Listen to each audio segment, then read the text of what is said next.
Yan o. Isa pa. Ayun o. Angas. Tapos signal light tayo. Ayan o. Kabila. Ayun o. Good afternoon mga Lodi. This is Light Moto, the wiring moto vlogger. Sa hapong ito mga Lodi, nakikita nyo naman itong hawak ko. Isa itong park light ng Sniper 150. Pero yung park light niya mismo, hindi na to yung stock. So ang ginawa ko nito mga Lodi, pinalitan ko ng Z-Pat. So yung stock na park light, inalis ko at ininstall ko yung Z-Pat. Ito yung stock. Napapansin nyo, ibang iba siya compare dito. Ayan. Okay, so ang gagawin nyo mga Lodi, aalisin nyo lang yung park light na to. Tapos, isasalpak nyo yung Z-Pat. Ito. So madali lang siya ikabit mga Lodi. Kasi, dalawa lang tornilyo dito. Ayan. Tsaka dito. So plug and play siya mga Lodi. Pagdating naman sa wiring, meron siyang 5 wire dito mga Lodi. Ang white wire na to mga Lodi, ito yung unahin natin.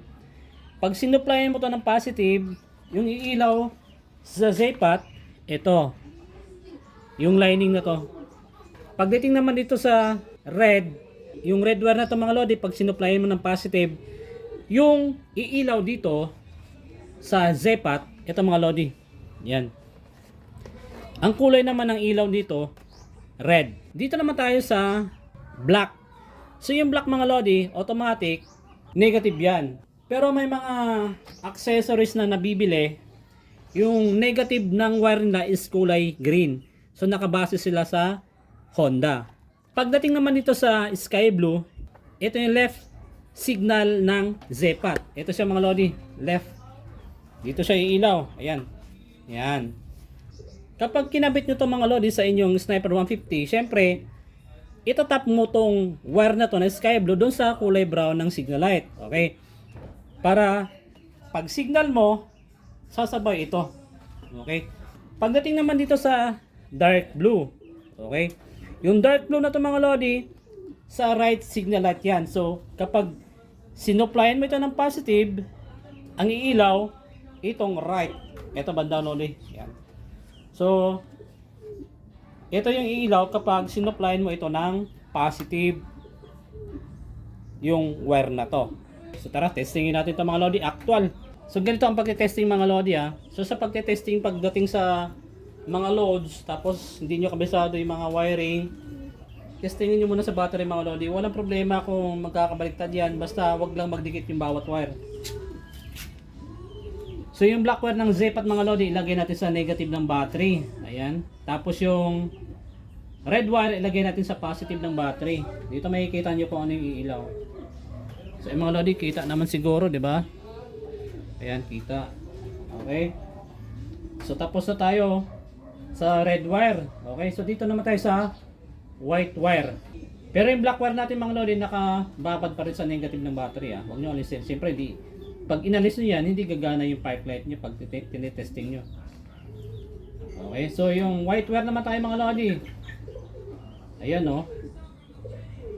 O, diba? Ulit natin. Ayan, ulitin. Okay, so tapos na tayo sa white wire. Dito naman tayo sa sky blue. Ito yung left signal light ng Z-Pat. Okay, ayan o. Kita nyo mga Lodi, diba? Ayan, tapos dito naman tayo sa dark blue. Ito yung right signal light ng Z-Pat. Okay. Ayan.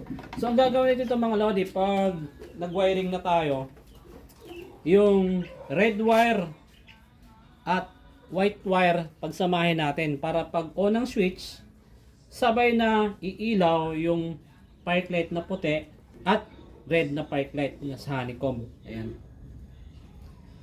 Susubukan natin mga Lodi kung gagana nga ba itong Z-Pat kapag naka-on yung puti dito. Tapos, sisignal light tayo. Titestingin natin mga Lodi. Dito, kapag naka-on yung park light, yung puti, tapos kung mag-signal light ka, gagana pa rin. So, ang gagawin natin mga Lodi, yung red wire at white wire pagsamahin natin, ilagay natin sa positive ano. Tapos yung black wire sa negative. Yan. Sa mga lodi, gumagana na siya. Gumagana siya. So ngayon, yung sky blue, lalagyan natin ng positive. Susubukan natin kung mag-blink pa rin ba tong left side ng Zepat. Kung mag-blink, maganda. Kung hindi mag-blink, okay lang. O ayun o. Mga lodi, nag-blink pa rin. Ayan. So, pwede ito mga lodi. Kahit mayroon positive itong white wire, kapag sinuplayan mo yung light blue, mamamatay yung white, tapos lalabas yung orange na ilaw para sa signal light. Ito, katulad dito mga lodi. Ayan. Ganun dito sa kanan. Kanan tayo mga lodi. Ayan. So, positive. Kayang-kaya. So, alam na natin yung gagawin natin ito mga lodi. Tapos mamaya, ipapakita ko lang sa inyo yung wiring. So, tara, let's go. So, ito na mga lodi. Pasensya na, hindi pala gumagana yung video natin kanina habang nag-connect tayo ng mga wire, habang nag-soldering tayo. So ito na mga lodi yung mga socket na ginawa natin para isalpak na lang sa Sniper 150. So dito muna tayo sa black wire. Yung black wire natin mga lodi, kinonect natin sa kulay yellow na may lining na red sa socket. So itong yellow na may lining na red ito mga lodi, i-connect natin to sa negative ng Sniper 150. Okay? So pagdating naman dito sa white at red, pinagsama natin. Tapos nakakonect yan sa pink wire dito sa socket. Yung pink wire na ito mga lodi, i-connect natin to sa output ng hollow switch. Sa mga hindi pa nakakalam kung ano ang wiring orientation ng hollow switch, puntahan nyo lang yung YouTube tapos hanapin nyo yung Light Moto. Marami tayong tutorial doon mga lodi kung paano nga ba gumagana yung hollow switch. Okay? So dito naman tayo sa isang socket. So yung socket na ito mga lodi, para ito sa signal light, para sumabay yung Zepat. Ayan. Okay? So, yung dark blue natin mga lodi, nakakonect yan sa brown wire. Tapos yung brown wire nito, i-connect natin sa green wire ng right signal light ng Yamaha. Okay? Tapos, yung sky blue mga lodi, nakakonect sa pink wire ng socket na to. And then, dito sa pink wire mga lodi, i-connect naman natin to sa kulay brown wire kung saan nakakonect yung left signal light sa Yamaha Sniper 150. So, ang gagawin natin mga lodi, ayusin natin yung mga wiring ng Sniper 150 tapos ikabit natin to para ipakita ko sa inyo. Okay? So tara, let's go. So mga lodi, ito yung signal light connection ng Yamaha Sniper 150. Okay? Andito siya. Tapos makikita nyo yung brown wire at green wire. Itong socket na to, dito tayo kukuha ng supply. Okay? So, dahil maiksi yan mga lodi, maglalatag tayo ng wire hanggang dito. Dito sa baba. Dito. Dito.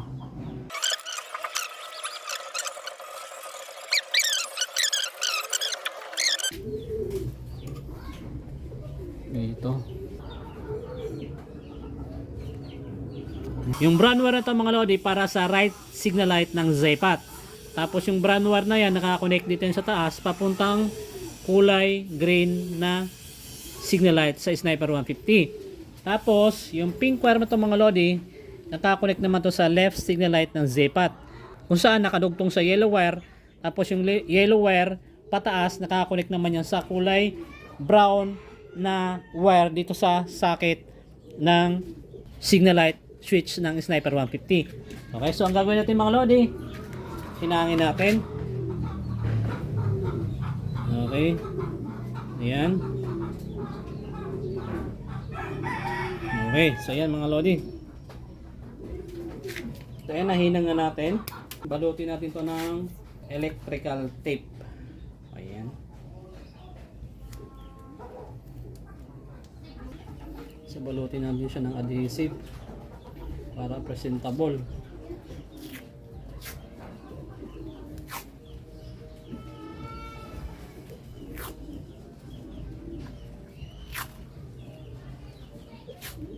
Ayan. So ang susunod natin mga lodi, yung hollow switch na dito tayo mag-wire mga lodi. So hindi ko na mapapakita mga lodi kung paano i-connect. Kasi nga may mga tutorial naman tayo kung paano alamin yung orientation ng mga pin ng hollow switch. Kung gusto niyo matuto, puntahan nyo lang sa ating YouTube, Light Moto yung ating channel, okay? Ang susunod natin gagawin, mag-wiring tayo ng hollow switch tapos ipapakita ko lang sa inyo yung output, okay? So tara mga lodi.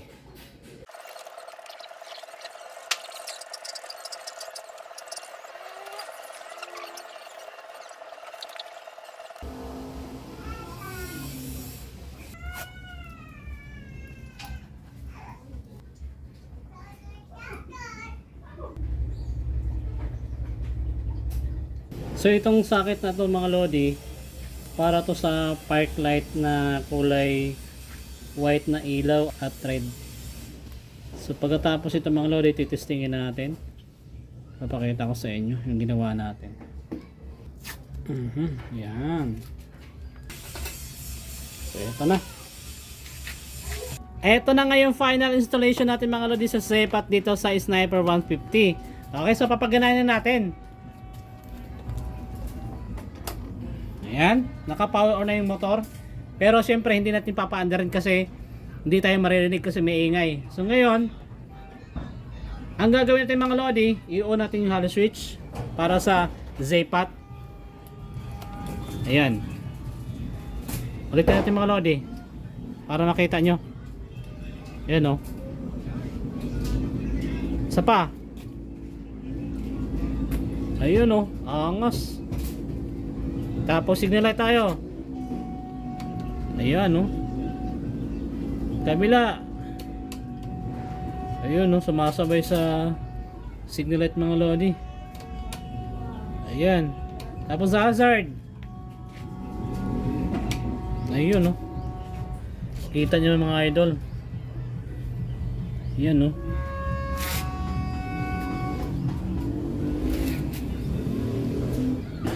Angas ng mukha. Kung paano mag-install ng Zepat dito sa Sniper 150, panoorin nyo lang ang video na to, okay? So this is Light Moto, the wiring moto vlogger mga lodi. Ride safe and God bless. Bye bye.